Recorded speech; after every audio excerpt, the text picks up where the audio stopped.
Existe um tipo de monstro que não habita contos de terror. Não se esconde em castelos da Transilvânia, mas caminha pelas ruas das nossas cidades. Se senta ao nosso lado no ônibus, trabalha em empregos comuns e sorri para as crianças da vizinhança. Esse monstro tem nome e sobrenome brasileiros. Ele tirou a vida de pelo menos 14 crianças em apenas 8 meses. Bebeu o sangue delas enquanto ainda respiravam. E guardou pedaços dos corpos como quem coleciona selos. O pior de tudo é que ele está vivo, respirando o mesmo ar que você, comendo 3 refeições por dia num manicômio judiciário pago com seu imposto. E existe uma chance real de que um dia ele seja libertado. Isso não é teoria da conspiração. Isso não é exagero para impressionar. Isso aconteceu no Rio de Janeiro, entre abril e dezembro de 1991.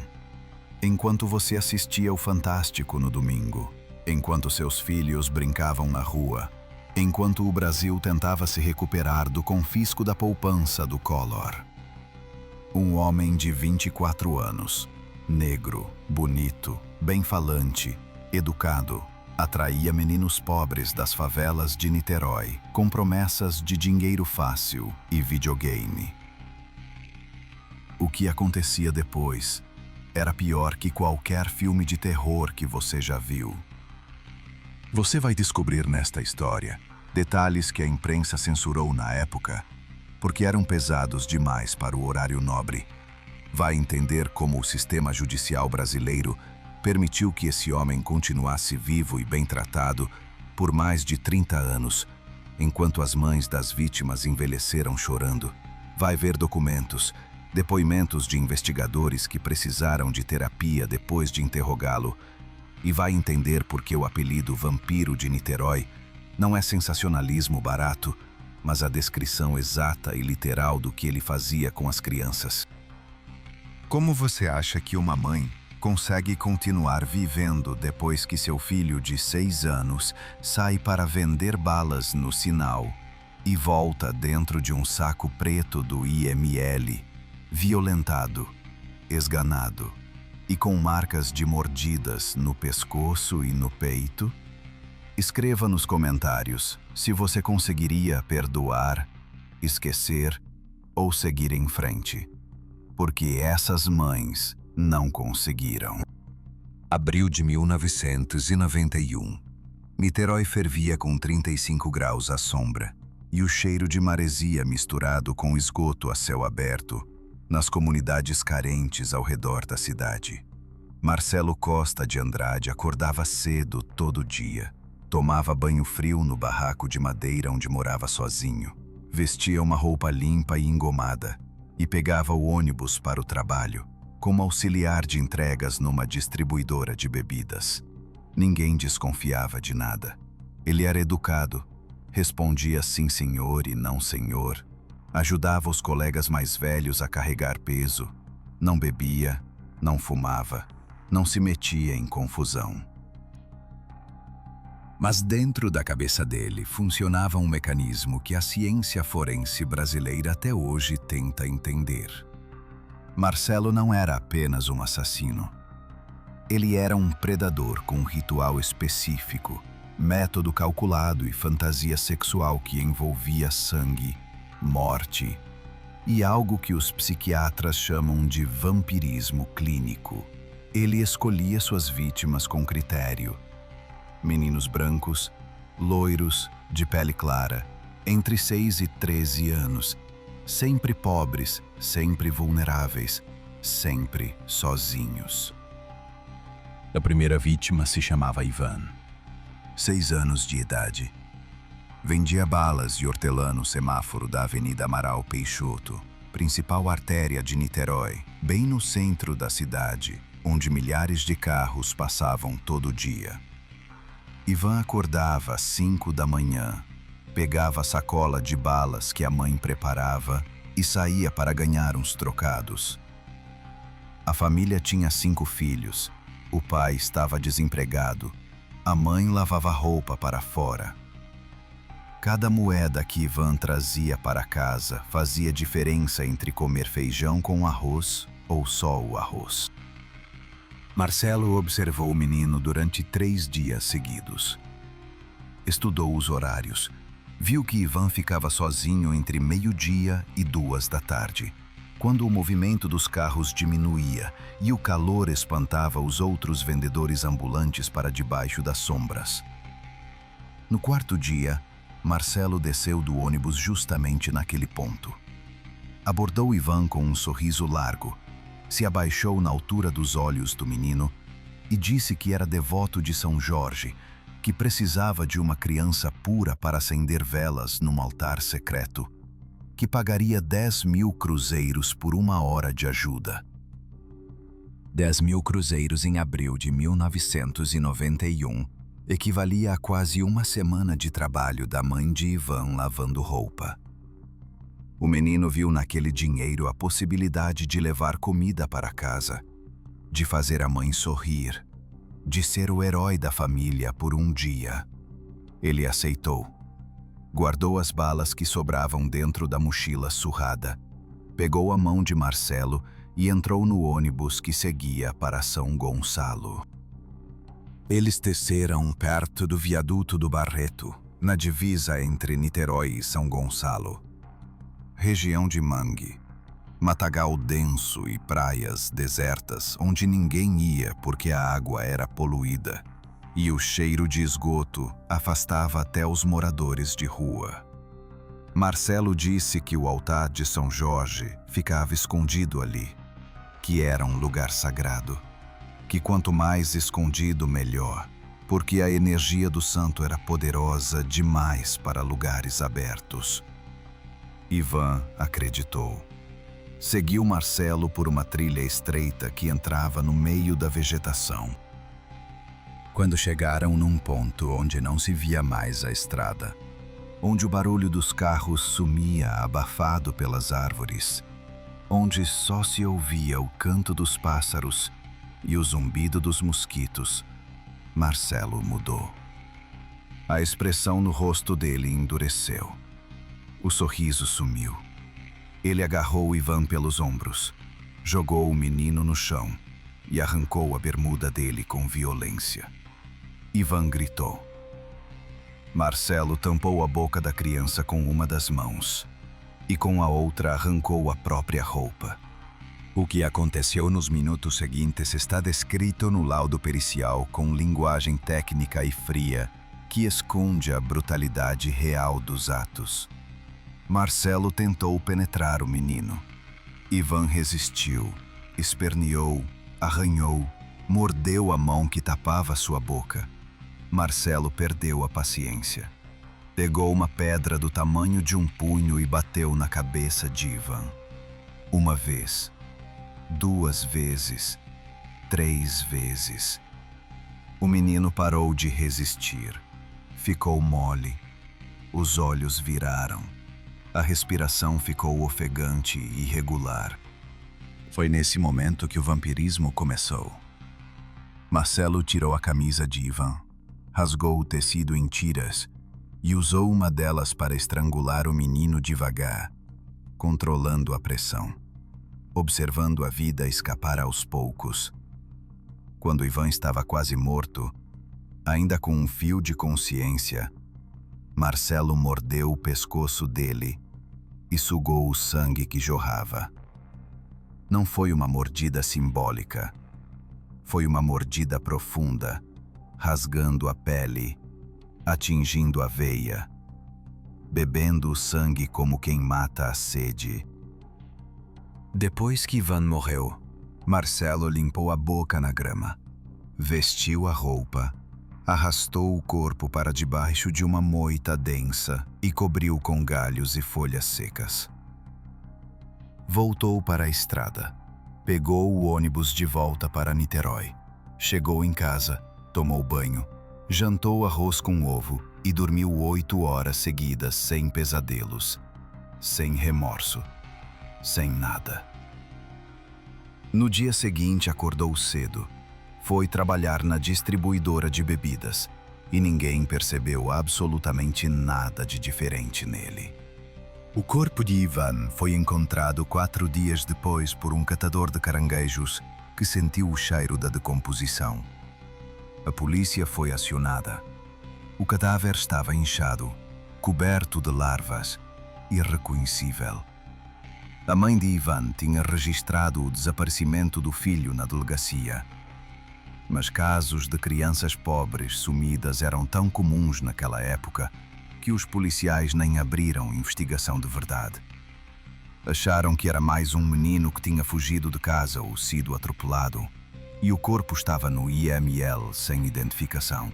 A autópsia revelou violência sexual, asfixia mecânica por estrangulamento e algo que chamou a atenção do legista: marcas de mordidas humanas no pescoço e no peito, com remoção de tecido e sinais de que a vítima ainda estava viva quando foi mordida. O legista, Dr. Armando Salles, com 30 anos de carreira e centenas de autópsias no currículo, nunca tinha visto nada parecido. Ele escreveu no laudo que as lesões eram compatíveis com canibalismo ritual ou vampirismo, mas achou que estava exagerando, que devia ser um cachorro vadio que atacou o corpo depois da morte. A delegacia arquivou o caso como homicídio com autoria desconhecida. Não tinha testemunhas, não tinha pistas, não tinha nada. Ivan virou mais uma estatística. Sua mãe chorou durante meses. Montou um altar com foto do menino, vela de 7 dias e um terço que ela rezava toda noite antes de dormir. O pai começou a beber mais pesado. Perdeu os empregos esporádicos que conseguia e abandonou a família 2 anos depois. Os irmãos de Ivan cresceram com medo de sair na rua sozinhos. Marcelo esperou 3 semanas antes de matar novamente. Não foi por medo de ser pego. Foi porque ele estava planejando, refinando o método, escolhendo o próximo alvo com ainda mais cuidado. A fantasia dentro da cabeça dele tinha sido alimentada. O gosto do sangue, a sensação de poder absoluto sobre outra vida, o orgasmo que ele teve enquanto estrangulava Ivan, tudo isso ficou gravado no cérebro dele, como um vício químico que pedia mais. A segunda vítima foi Anderson Gomes Goulart, 11 anos, um pouco mais velho que Ivan, mas igualmente vulnerável. Anderson vendia picolé num carrinho de isopor pelas ruas de Itaboraí, município vizinho de Niterói. O menino era franzino, tinha cabelo loiro descolorido pelo sol, pele muito clara queimada de sardas e um sorriso banguela que derretia o coração de quem comprava picolé dele. Anderson era o tipo de criança que todo mundo achava bonitinho, mas ninguém realmente protegia. Marcelo abordou Anderson um sábado de tarde, perto de uma praça onde o menino costumava vender. Usou a mesma história de São Jorge, do altar sagrado, do pagamento generoso. Anderson também aceitou. Eles pegaram um ônibus, desceram numa área de mata fechada e Marcelo repetiu o ritual. Mas dessa vez ele aperfeiçoou a técnica. Em vez de usar pedra para atordoar a vítima, ele trouxe um pedaço de corda fina. Estrangulou Anderson devagar, mantendo o menino consciente o máximo de tempo possível, observando o terror nos olhos dele, sentindo a excitação sexual crescer junto com o desespero da vítima. Quando Anderson estava morrendo, Marcelo não mordeu só o pescoço. Ele mordeu o peito, rasgou a pele com os dentes, enfiou a língua na ferida e bebeu o sangue que escorria. Depois ejaculou em cima do corpo morto, limpou-se com folhas, escondeu o cadáver e foi embora. No caminho de volta, Parou numa lanchonete e comeu um sanduíche de presunto. O dono da lanchonete lembra dele até hoje porque Marcelo estava calmo, educado, pagou certinho e ainda deu bom dia ao sair. O corpo de Anderson foi achado 2 dias depois. Mesmas marcas de violência sexual, mesmas mordidas, mesmo padrão. Mas a polícia não conectou os 2 casos porque eram cidades diferentes, delegacias diferentes, legistas diferentes. Cada assassinato foi tratado como um caso isolado. A mãe de Anderson, Dona Marli, uma mulher evangélica que trabalhava como faxineira, não conseguiu trabalhar durante 1 ano depois da morte do filho. Ela desenvolveu depressão profunda, tentou suicídio 3 vezes e só não morreu porque a filha mais velha encontrava ela a tempo e levava para o hospital. Marcelo matou a 3ª vítima 15 dias depois de Anderson. Depois a 4ª, 10 dias depois da 3ª. Ele estava acelerando. O intervalo entre os assassinatos diminuía porque a fantasia pedia doses cada vez maiores. Entre abril e dezembro de 1991, ele matou pelo menos 14 crianças. A polícia só conseguiu comprovar 13 casos, mas o próprio Marcelo confessou que pode ter sido mais porque ele às vezes se confundia. Não lembrava direito de todos os rostos. Cada assassinato seguia o mesmo ritual, com pequenas variações.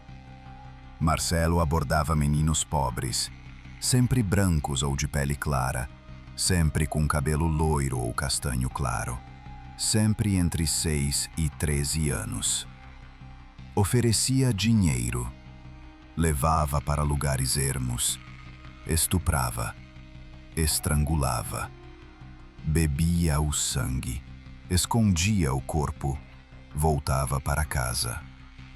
A frieza dele era tão absoluta que no dia seguinte a um assassinato, ele ia trabalhar normalmente, conversava com os colegas sobre futebol, ajudava a descarregar caminhões de cerveja e ninguém, absolutamente ninguém, percebia nada.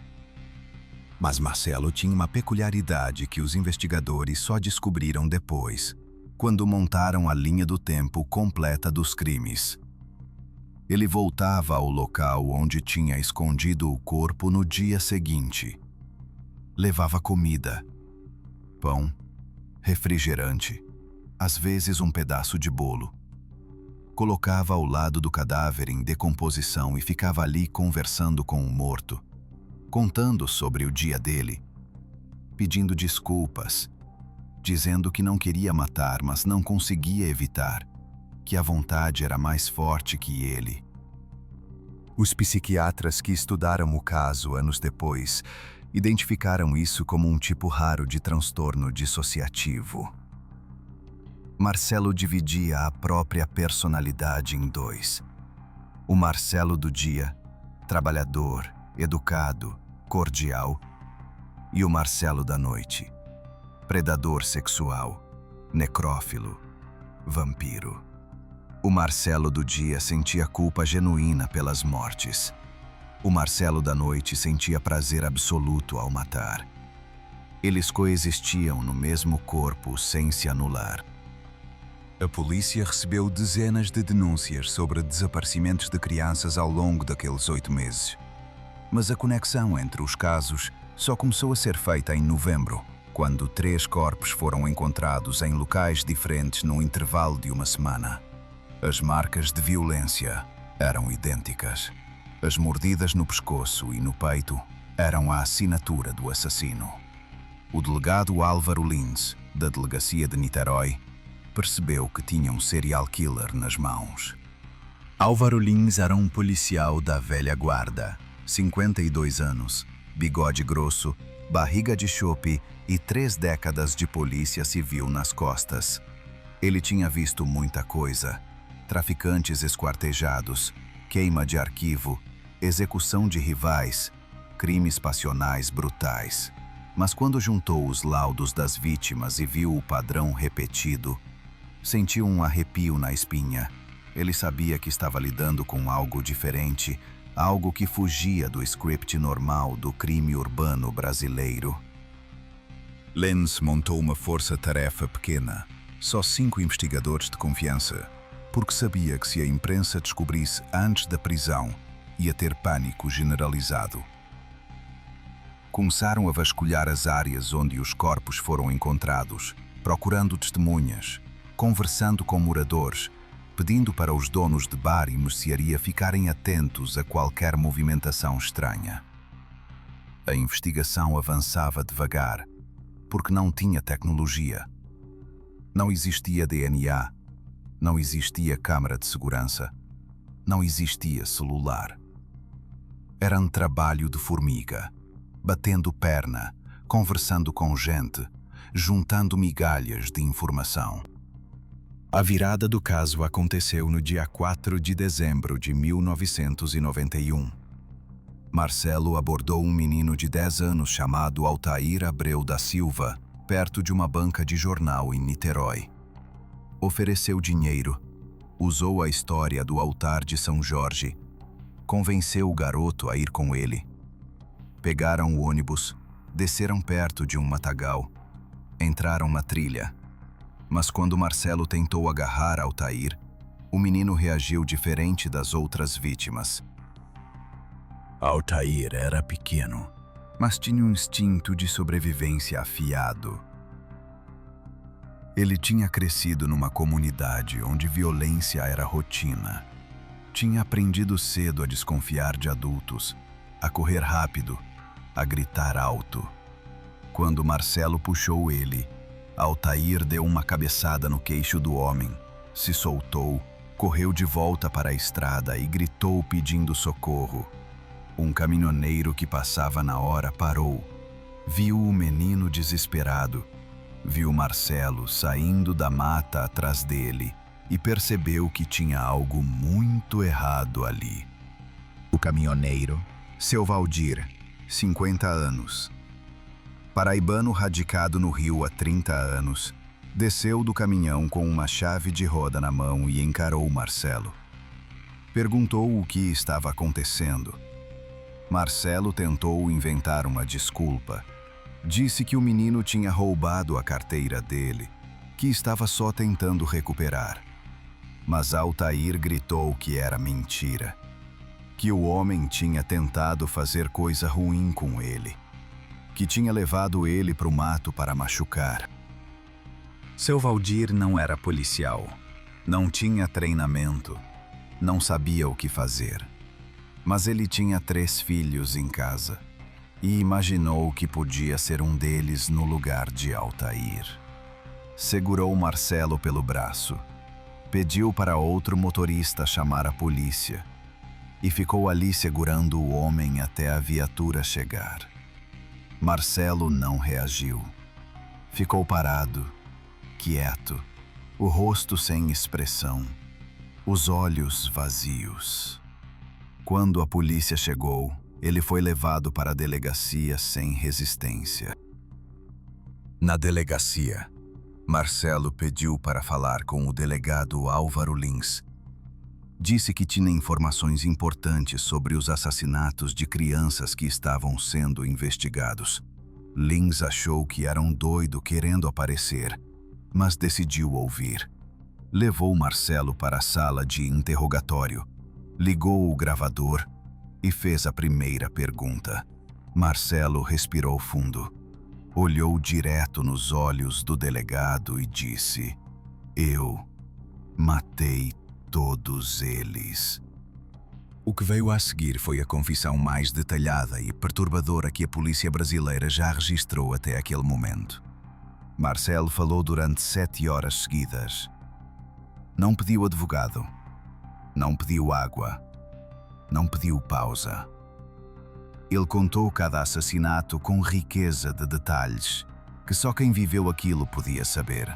Descreveu os rostos, as roupas, os locais exatos onde escondeu os corpos, o que fez com cada vítima, por quanto tempo estrangulou, Onde mordeu? Quanto sangue bebeu? Lens sentiu o estômago embrulhar várias vezes durante a confissão, mas manteve a cara de póquer profissional. Fez anotações meticulosas, pediu para Marcelo desenhar mapas dos locais, assinar cada página do depoimento. Quando acabou, Lens saiu da sala, trancou a porta, foi até o banheiro e vomitou. Lavou o rosto, olhou no espelho e viu um homem 10 anos mais velho do que era de manhã.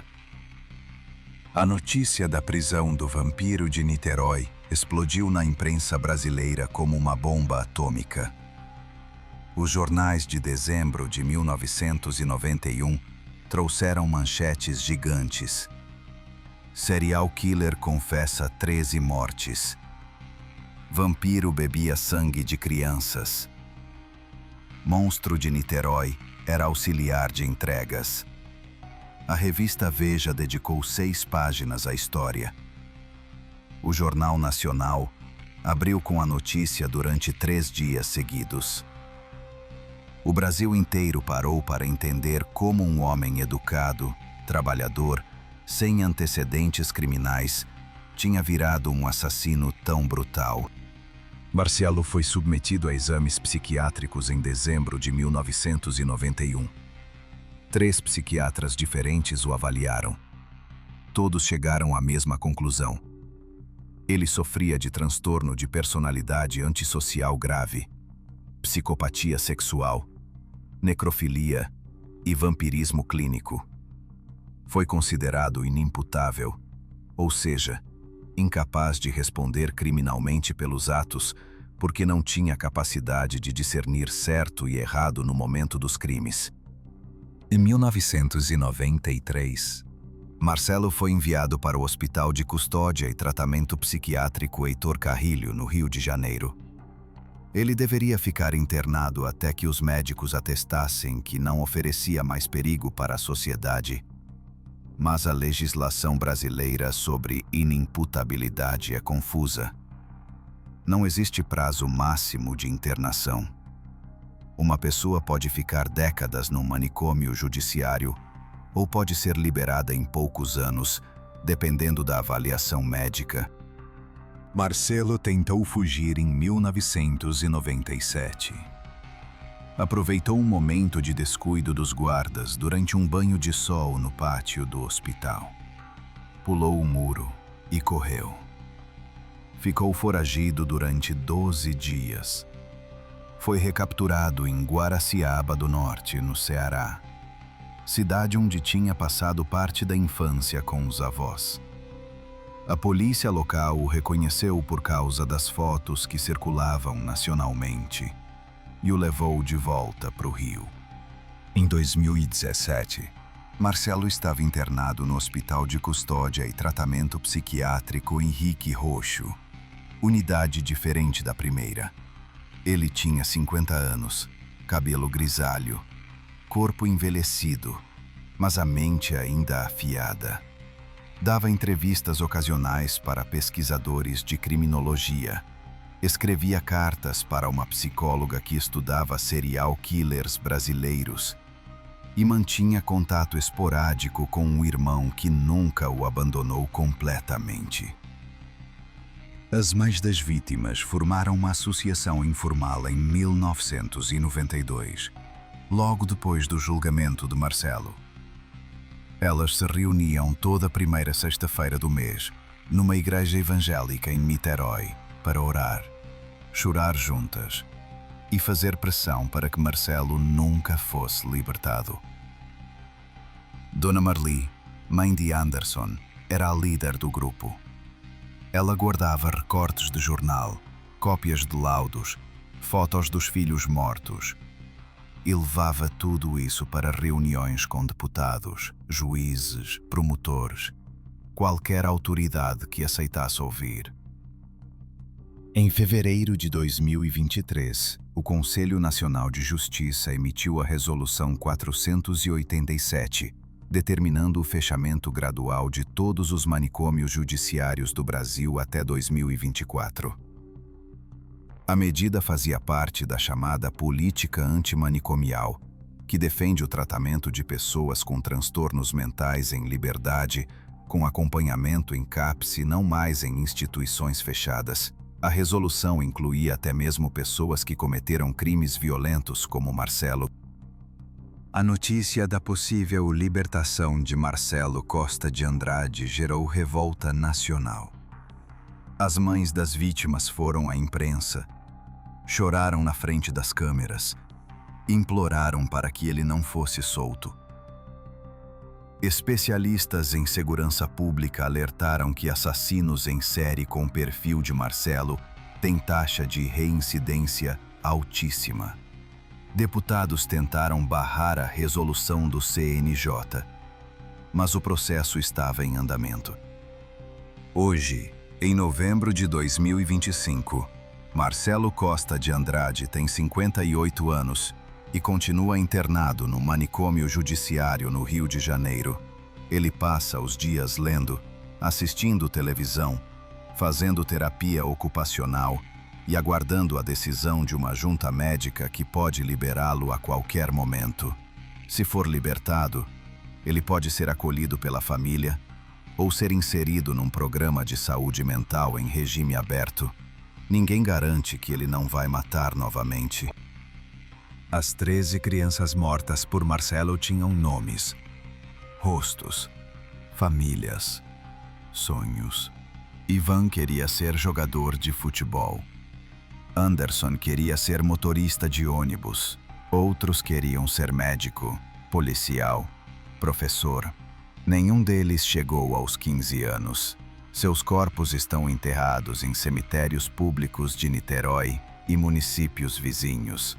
Suas mães envelheceram carregando a dor de enterrar um filho violentado e assassinado. Seus irmãos cresceram com traumas profundos que nunca foram tratados, porque terapia era luxo demais para famílias pobres. A história do vampiro de Niterói não terminou em 1991. Ela continua viva, pulsando, esperando um desfecho que ninguém sabe qual será. Marcelo pode morrer de velhice no manicômio. Pode ser libertado e viver em liberdade vigiada. Pode fugir novamente. Pode matar novamente. Ninguém sabe. O sistema judicial brasileiro não sabe lidar com serial killers. Não tem estrutura, não tem protocolo, não tem preparo. A pergunta que ninguém quer fazer, mas que todos pensam, é a seguinte: o que transforma uma criança comum num monstro que bebe sangue de outras crianças? A resposta não é simples, não é confortável e não absolve ninguém. Marcelo Costa de Andrade não nasceu vampiro. Ele foi construído, pedaço por pedaço, trauma por trauma, violência por violência, num processo que começou muito antes do primeiro assassinato. Marcelo nasceu no dia 2 de janeiro de 1967, na favela da Rocinha, Rio de Janeiro, maior comunidade carente do Brasil naquela época. A mãe dele, Dona Neuza, trabalhava como empregada doméstica em casas da Zona Sul. Saía às 5 da manhã e voltava às 8 da noite. O pai, seu Armando, era alcoólatra violento que batia na mulher, batia nos filhos, quebrava o que tinha dentro de casa quando ficava bêbado e sumia por dias seguidos. Marcelo era o terceiro de 5 filhos e cresceu vendo coisas que nenhuma criança deveria ver. Aos 6 anos, Marcelo presenciou o pai esfaquear a mãe durante uma briga por causa de uma garrafa de cachaça. Dona Neuza sobreviveu porque vizinhos ouviram os gritos, invadiram o barraco e levaram ela para o hospital a tempo. Seu Armando foi preso, ficou 6 meses na cadeia e voltou ainda mais violento. Marcelo desenvolveu terror noturno nessa época. Acordava gritando no meio da noite. Urinava na cama quase todo dia. Tinha crises de choro sem motivo aparente. Aos 7 anos, depois de mais uma surra do pai, que deixou Marcelo com um braço quebrado e hematomas pelo corpo todo, Dona Neuza decidiu que não aguentava mais. Ela separou do marido, pegou as 5 crianças e mandou Marcelo para morar com os avós maternos no interior do Ceará, cidade de Guaraciaba do Norte, enquanto ela tentava reorganizar a vida no Rio. Os outros 4 filhos ficaram com ela. Marcelo foi o escolhido para ir embora, porque era o mais problemático, o que dava mais trabalho, o que mijava na cama. Guaraciaba do Norte era uma cidade pequena no sertão cearense, quente, seca, pobre. Os avós de Marcelo moravam numa casa de taipa com chão de barro batido e teto de palha. Não tinha água encanada, não tinha luz elétrica, não tinha nada. O avô, seu Raimundo, era lavrador aposentado, 70 anos, mãos calejadas e temperamento explosivo. A avó, Dona Sebastiana, era beata fanática. Passava o dia rezando terço, frequentava a igreja 3 vezes por dia e acreditava que o menino estava possuído pelo demónio, porque urinava na cama. Seu Raimundo batia em Marcelo com vara de marmelo toda vez que ele molhava o colchão. Dona Sebastiana obrigava o menino a dormir amarrado na cama, de cueca molhada, para aprender a não urinar de noite. Ela dizia que o diabo tinha entrado nele, que precisava tirar o capeta a pauladas, que só Deus podia salvar aquela criança. Marcelo tinha pesadelos todas as noites. Sonhava com o pai esfaqueando a mãe. Acordava gritando. Molhava a cama. Apanhava de novo. Na escola de Guaraciaba, Marcelo sofria bullying pesado. Era o menino do Rio, o carioca, o que falava diferente, o que não sabia plantar feijão, o que não conhecia as brincadeiras locais. Os colegas chamavam ele de bicha porque era magro, fraco, não gostava de jogar bola, chorava fácil. Empurravam ele na lama, rasgavam o caderno, roubavam o lanche. Marcelo começou a matar passarinhos com estilingue aos 8 anos. Prendia os bichos numa gaiola, arrancava as penas devagar, queimava com palito de fósforo, esmagava as asas e assistia a eles morrerem aos poucos. Aos 10 anos, Marcelo foi estuprado pela primeira vez. Ele estava andando sozinho numa estrada de terra perto da casa dos avós, quando um homem de uns 40 anos, conhecido da região, ofereceu carona. Marcelo aceitou. O homem desviou para uma área de mato fechado, parou o carro, puxou o menino para o banco de trás e o violentou. Depois mandou Marcelo descer do carro, ameaçou matar ele se contasse para alguém e foi embora. Marcelo andou 3 quilômetros até chegar em casa, sangrando, chorando, destruído. Ele não contou nada para os avós, porque tinha medo de apanhar. Tinha medo de que dissessem que era culpa dele, que ele tinha provocado, que o demônio estava dentro dele mesmo. Guardou o segredo, mas algo quebrou naquele dia. Marcelo começou a ter fantasias violentas. Sonhava que fazia com outras crianças o que o homem tinha feito com ele. Imaginava que tinha poder, que controlava, que era ele quem causava dor em vez de sentir dor. Aos 12 anos, Marcelo foi abusado novamente. Dessa vez por um primo de 2º grau que morava na mesma cidade. O primo tinha 17 anos, era mais forte, mais velho, tinha autoridade sobre Marcelo. Ele levava o menino para um quartinho nos fundos da casa e abusava dele repetidamente durante meses. Marcelo tentou resistir nas primeiras vezes, mas desistiu. Começou a dissociar, a sair do próprio corpo mentalmente enquanto era violentado, a imaginar que aquilo não estava acontecendo com ele, mas com outra pessoa. Aos 13 anos, Dona Neuza mandou buscar Marcelo de volta para o Rio. Ela tinha conseguido um emprego melhor, alugou um barraco maior em outra comunidade e achou que podia receber o filho de volta. Marcelo voltou para o Rio diferente. Não falava quase nada. Passava horas trancado no quarto. Não se relacionava com os irmãos.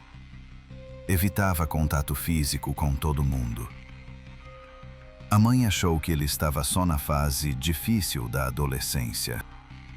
No Rio, Marcelo foi matriculado numa escola pública em Niterói. Não conseguia acompanhar as aulas porque tinha ficado anos sem estudar direito no Ceará. Os professores o ignoravam. Os colegas riam dele porque era tímido, esquisito, usava roupas velhas, não tinha amigos. Marcelo começou a matar gatos de rua aos 14 anos. Prendia os bichos, cortava eles com gilete, bebia o sangue que escorria, enterrava os corpos num terreno baldio.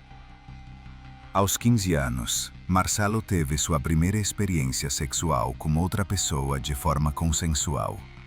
Foi com um homem mais velho que o abordou numa praça, ofereceu dinheiro e levou ele para um hotelzinho barato. Marcelo descobriu que sentia atração sexual por homens, mas a educação religiosa fanática da avó tinha gravado na cabeça dele que homossexualidade era pecado, era coisa do demônio, era motivo de ir pro inferno. Ele começou a odiar a própria sexualidade. Aos 16 anos, Marcelo largou a escola na 6ª série e começou a trabalhar como ajudante de pedreiro. Ganhava pouco, dava metade do salário para a mãe, guardava o resto. Era trabalhador esforçado. Chegava cedo, não reclamava, fazia o que mandavam. Ninguém desconfiava que ele passava as noites acordado tendo fantasias cada vez mais violentas envolvendo crianças, sangue e morte. Aos 18 anos, Marcelo saiu da casa da mãe e alugou um barraco minúsculo em São Gonçalo. Queria morar sozinho, ter privacidade, não ter ninguém vigiando.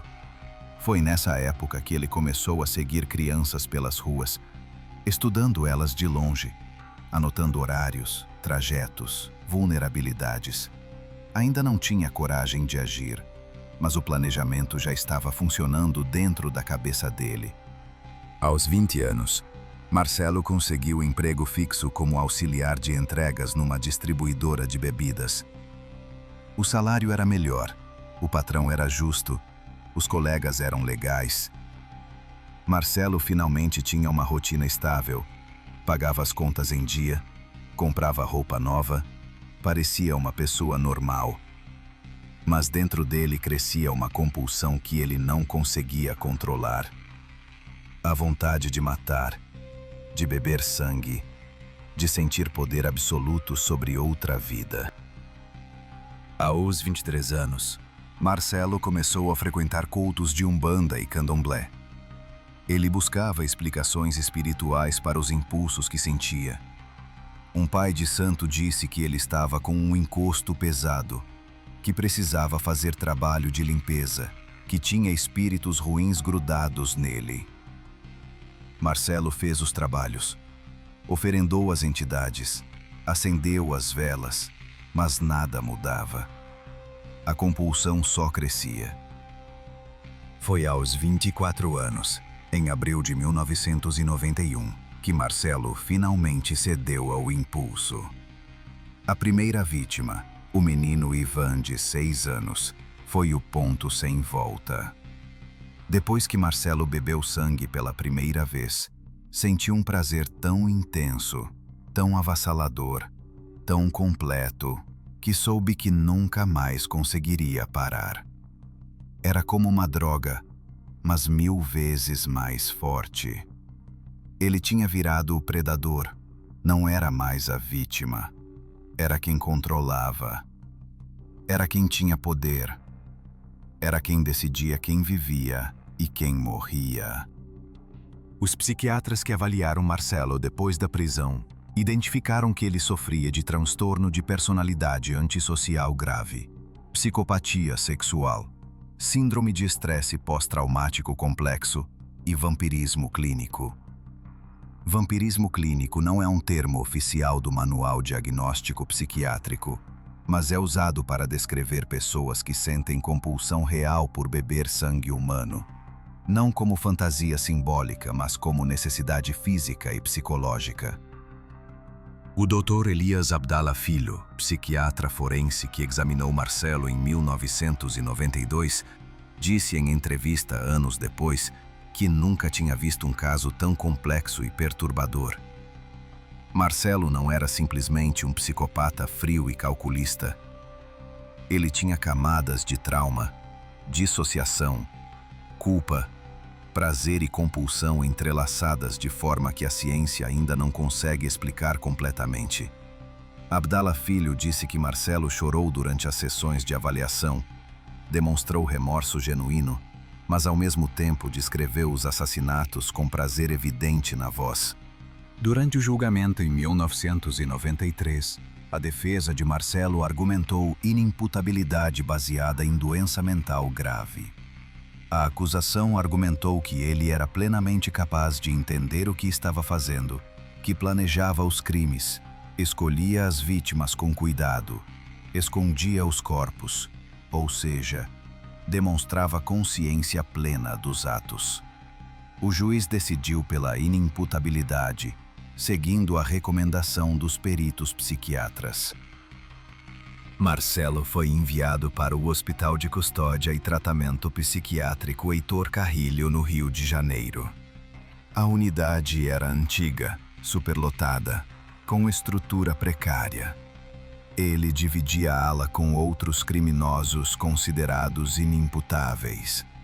Homens que mataram a própria família durante surtos psicóticos, estupradores com transtornos mentais graves, incendiários compulsivos. A rotina era rígida. Acordar às 6 da manhã, tomar medicação, café da manhã, terapia ocupacional, almoço, mais medicação, banho de sol, jantar, dormir às 9 da noite. Marcelo tomava coquetel de remédios psiquiátricos todos os dias. Antipsicóticos para controlar delírios e alucinações, antidepressivos para estabilizar o humor, ansiolíticos para diminuir a ansiedade, estabilizadores de humor para evitar oscilações bruscas. Os remédios deixavam ele zonzo, lerdo, com tremores nas mãos, boca seca, ganho de peso. Mas eram necessários para manter ele minimamente controlado. Em 1997, Marcelo teve sua primeira reavaliação psiquiátrica para verificar se podia ser liberado. Os médicos concluíram que ele ainda oferecia perigo altíssimo para a sociedade. As fantasias violentas continuavam presentes. Ele ainda sentia atração sexual por crianças. Ainda tinha compulsão por sangue. Ainda não demonstrava arrependimento real pelos crimes. Permaneceu internado. Foi nesse mesmo ano que Marcelo tentou fugir. Aproveitou um momento em que o guarda responsável pelo pátio tinha saído para atender um telefone. Escalou o muro usando tubulação externa como apoio e pulou para o outro lado. Caiu na rua, se machucou, mas conseguiu correr. Pegou o ônibus, depois carona com um caminhoneiro. Atravessou 3 estados em 12 dias até chegar no Ceará. Durante os 12 dias foragido, Marcelo não matou ninguém. Ele mesmo contou isso depois de ser recapturado. Disse que teve oportunidades, viu crianças sozinhas várias vezes, sentiu a compulsão crescer dentro dele, mas algo o impediu. Ele não soube explicar o quê. Talvez fosse o medo de ser pego novamente. Talvez fosse algum resquício de humanidade que ainda existia em algum canto da mente dele. Talvez fosse só sorte. A polícia do Ceará recebeu denúncia anônima de que Marcelo estava escondido na casa de um tio em Guaraciaba do Norte. Cercaram a casa de madrugada, invadiram, encontraram ele dormindo num colchão no chão. Marcelo não resistiu à prisão. Foi levado de volta para o Rio e transferido para uma ala de segurança máxima dentro do hospital psiquiátrico, onde ficou por anos sem direito a banho de sol e com vigilância 24 horas. Em 2003, Marcelo começou a escrever cartas para uma psicóloga chamada Raquel Guimarães, pesquisadora da Universidade Federal Fluminense, que estava fazendo doutorado sobre serial killers brasileiros. As cartas eram longas, detalhadas, reveladoras. Marcelo descrevia a infância traumática, os abusos que sofreu, as fantasias que tinha, os assassinatos que cometeu, os sentimentos contraditórios que sentia. Ele dizia que queria ser curado, mas sabia que não tinha cura. Dizia que tinha remorso, mas ao mesmo tempo sentia saudades do prazer que os crimes proporcionavam. Uma das cartas mais perturbadoras, datada de julho de 2005, dizia o seguinte: Doutora, a senhora me perguntou se eu sinto falta de beber sangue. A resposta é sim. Todos os dias. É como se eu fosse um viciado em crack que está limpo há anos, mas ainda sonha com a pedra toda noite. Eu sei que é errado. Eu sei que devia ter nojo de mim mesmo. Mas não tenho. Quando fecho os olhos, ainda vejo os rostos daqueles meninos. Ainda sinto o gosto do sangue na boca. Ainda sinto o prazer de apertar o pescoço deles e ver a vida indo embora. Isso faz de mim um monstro. Sim, mas eu não escolhi ser assim. Raquel Guimarães publicou partes dessas cartas na sua tese de doutorado em 2007, mas censurou os trechos mais gráficos e perturbadores. Ela concluiu que Marcelo tinha perfil clássico de serial killer sádico sexual, com componente vampírico, algo extremamente raro na criminologia brasileira. Ela estimou que a taxa de reincidência dele, caso fosse libertado sem acompanhamento rigoroso, seria de quase 100%. Em 2011, o Censo dos Hospitais de Custódia e Tratamento Psiquiátrico do Brasil, realizado pela antropóloga Débora Diniz da Universidade de Brasília, revelou dados assustadores. Havia 2.483 pessoas internadas em manicômios judiciários no país. Dessas, 322 estavam há mais de 10 anos internadas. 68 estavam há mais de 20 anos. A maioria era de homens pobres, negros, com baixa escolaridade, que cometeram crimes contra a pessoa durante surtos psicóticos causados por esquizofrenia ou transtorno bipolar. Marcelo era um dos 68 que já estavam internados há mais de 20 anos.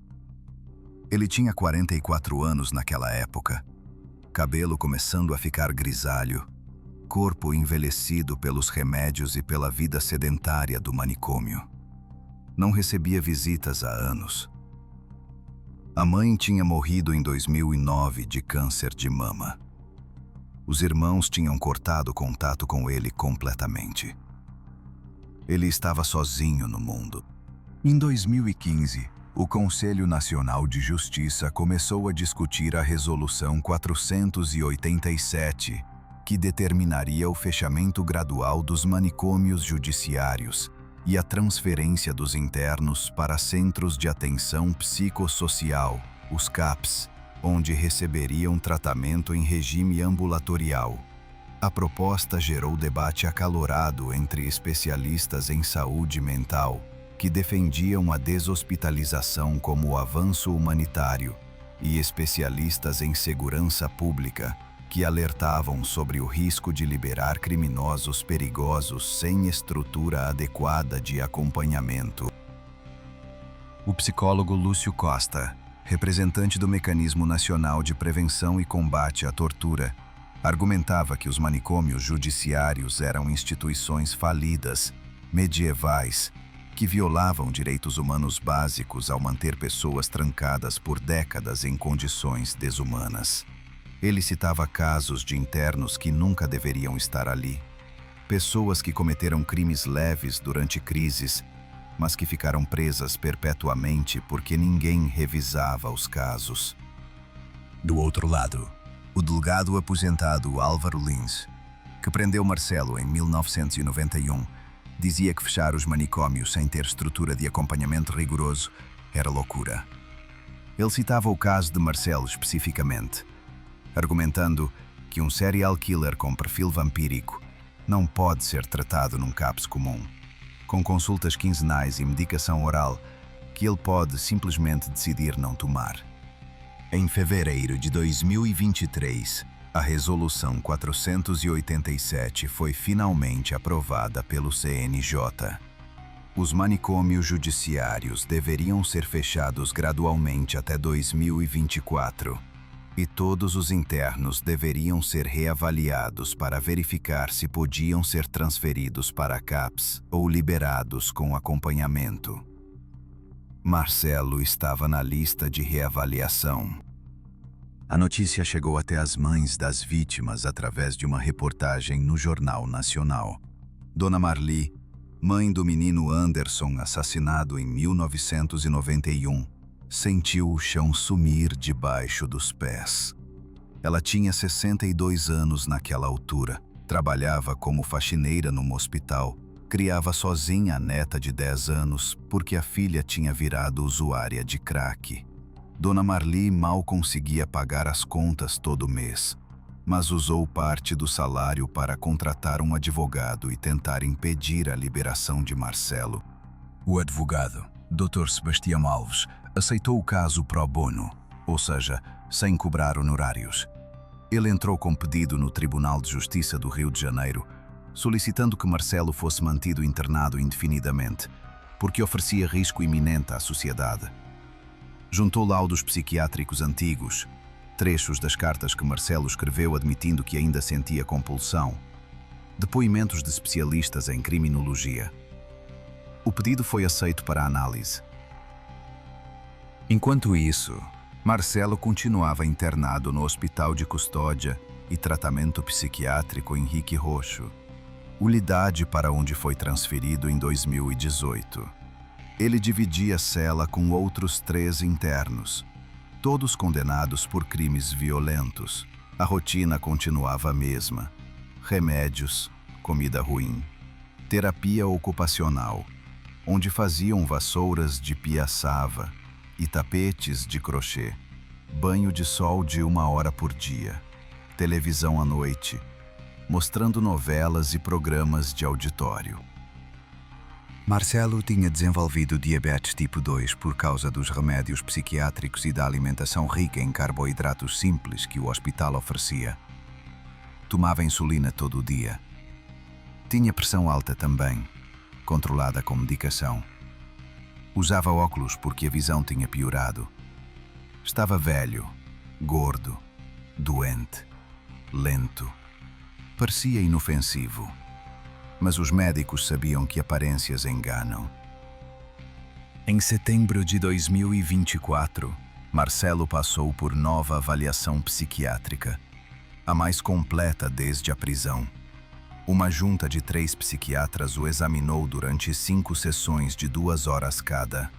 Aplicaram testes de personalidade, entrevistas estruturadas, análise de risco de violência. O resultado foi controverso. 2 psiquiatras concluíram que ele ainda oferecia risco alto, mas o 3º psiquiatra disse que o risco tinha diminuído porque Marcelo estava velho, doente, medicado e demonstrava algum nível de insight sobre os próprios transtornos.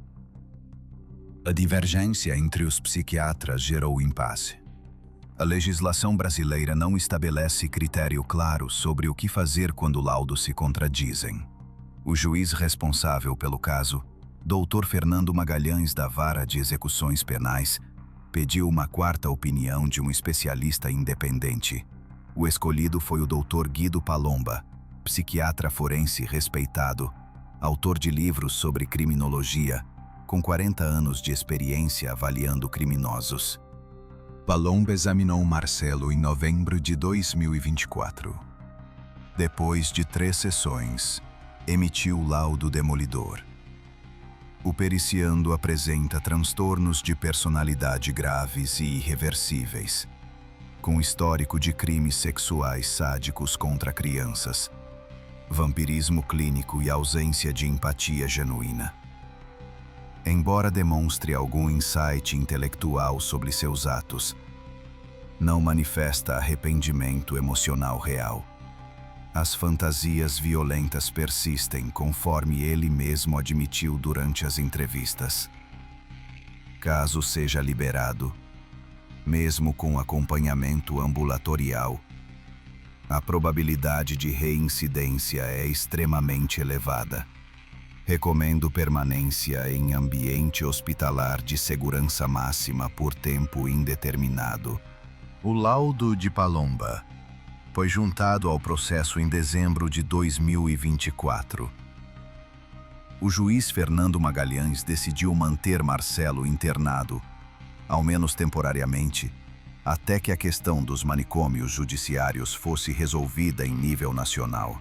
As mães das vítimas respiraram aliviadas por mais um tempo. Mas sabiam que a batalha não tinha acabado.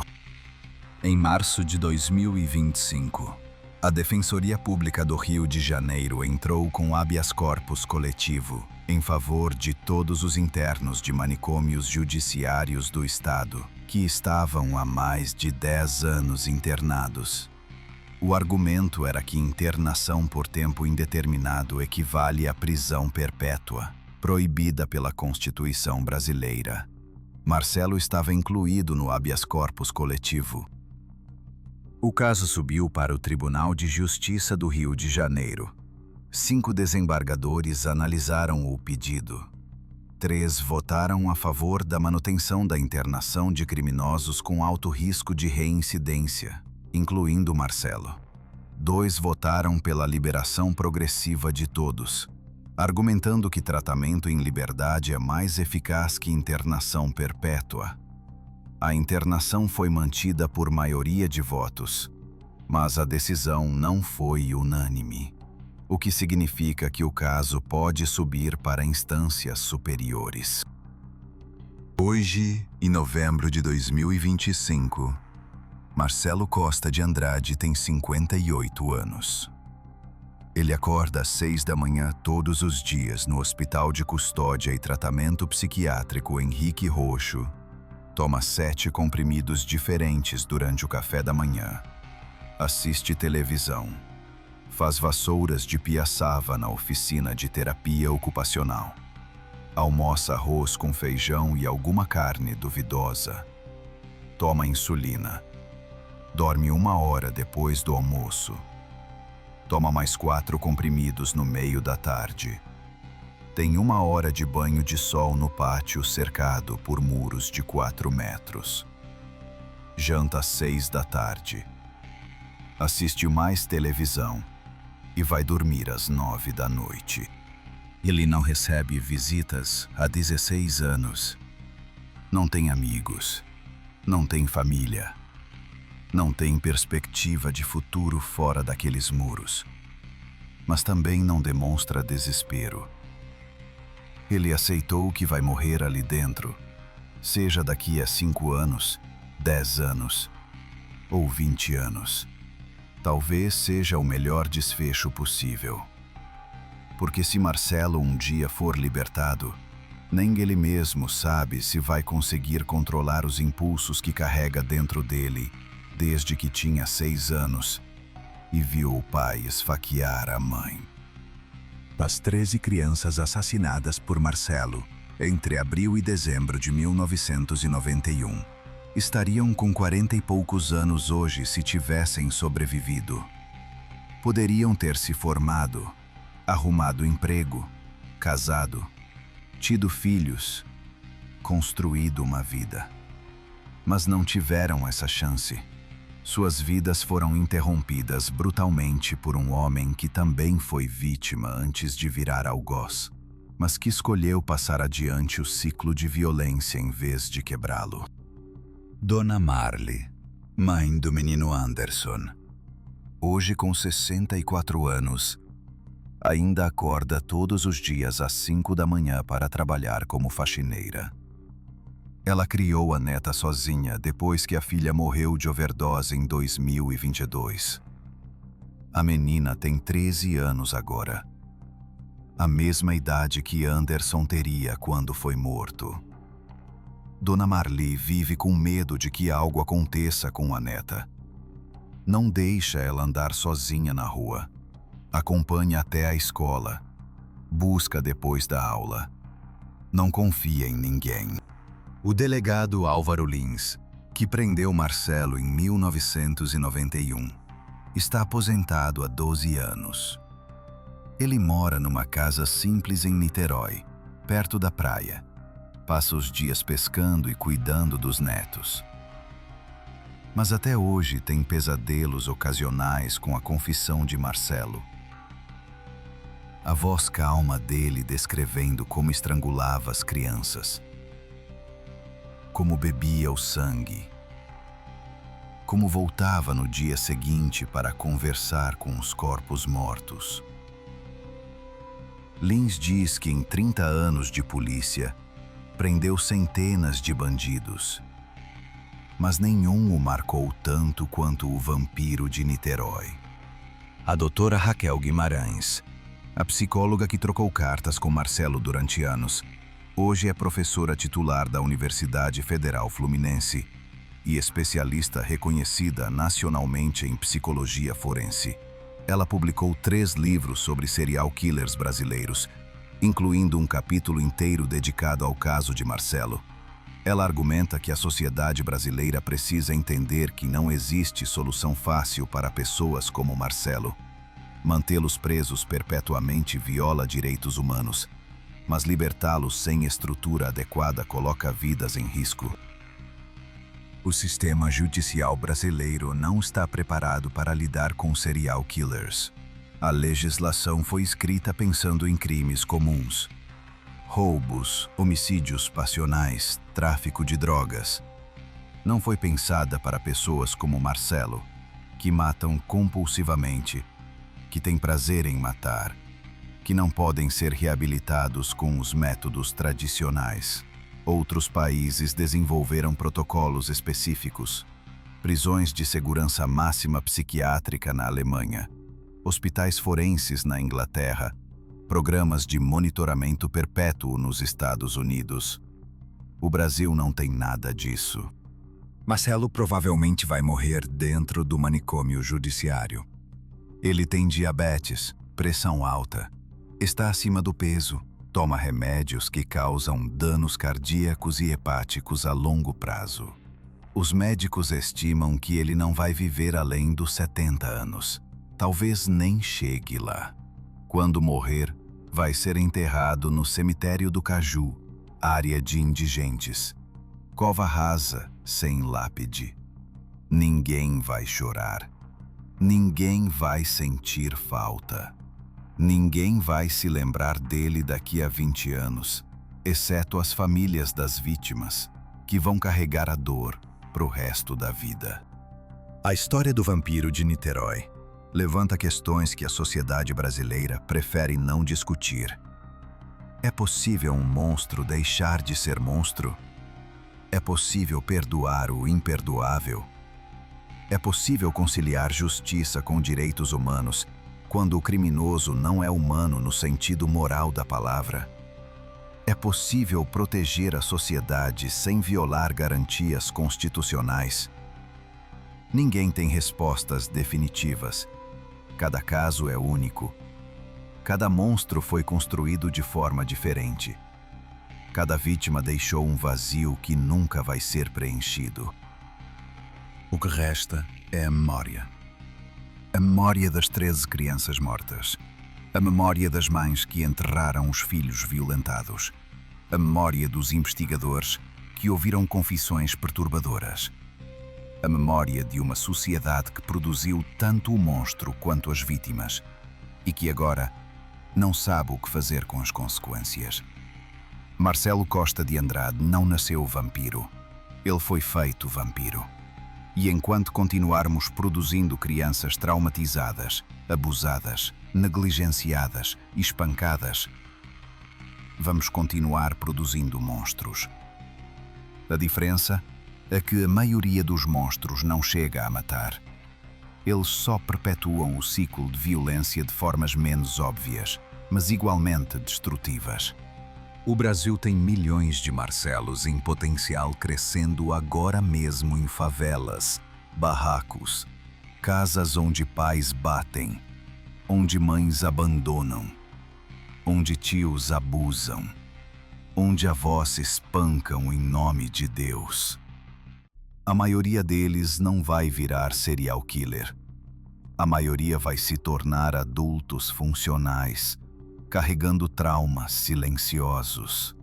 Mas alguns, uma porcentagem pequena, mas significativa, vão quebrar de forma irreversível. E quando quebrarem, quando matarem, quando forem presos, a sociedade vai se perguntar como aquilo pôde acontecer. Como ninguém percebeu. Como foi possível? A verdade é que a sociedade inteira percebeu. Só fingiu que não viu. Porque é mais fácil ignorar crianças sofrendo do que enfrentar o problema de verdade. Marcelo continua vivo. As vítimas dele continuam mortas. As mães continuam sofrendo. O sistema continua falhando. E a história se repete em algum lugar do Brasil neste exato momento. Com outros nomes, outros rostos, mas a mesma tragédia. Porque enquanto não entendermos que monstros não nascem prontos, que eles são construídos tijolo por tijolo ao longo de anos de violência e negligência, vamos continuar produzindo mais Marcelos, e mais vítimas, e mais dor, e mais sangue derramado nas ruas, nos matagais, nos lugares esquecidos, onde crianças pobres desaparecem, e ninguém realmente se importa até que os corpos aparecem e viram manchete de jornal por 3 dias, antes de serem esquecidos novamente.